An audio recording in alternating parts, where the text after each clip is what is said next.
I think it was pretty realistic. And realistic in the sense that if you look at the key revenue earners which come in from the budget, the revenue earners are the freight traffic and the passenger traffic. Freight traffic, typically 2/3 of the revenue comes in from the freight traffic. So the question is, what is the kind of million tons you are looking at? So you could go wrong in your estimates on your projections of what could be the traffic. After all, he is projecting a traffic. And he will project a traffic based on the overall economic growth, because these are interrelated stuff. So if you look at the freight traffic, where predominantly coal and cement and steel and food grains form a significant portion of their basket, I think his growth projections from a quantitative perspective are pretty realistic. Railways have taken a stand because railways are tight on cash, railways are tight on finances, which he has repeatedly said. It's been a tough financial year for him. So therefore, he has to take a call, both in terms of generating revenue from somewhere and also from looking at investments and modernization. So what does he do?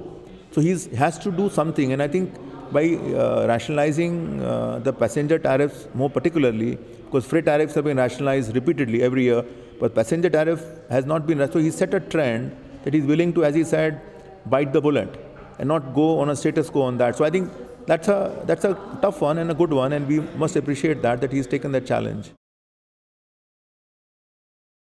Frankly, industries have been waiting for it for quite some time.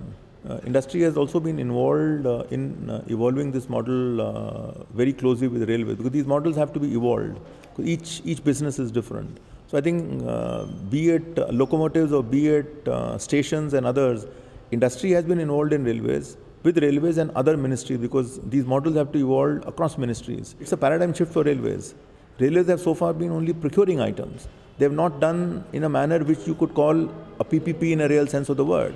So they manufacture everything themselves. And having done that, to then say that now I am doing a partnership where the private player is running the management and control is a very, very serious paradigm shift. And I think they have recognized, because that's the only way they can also get the funds and move forward.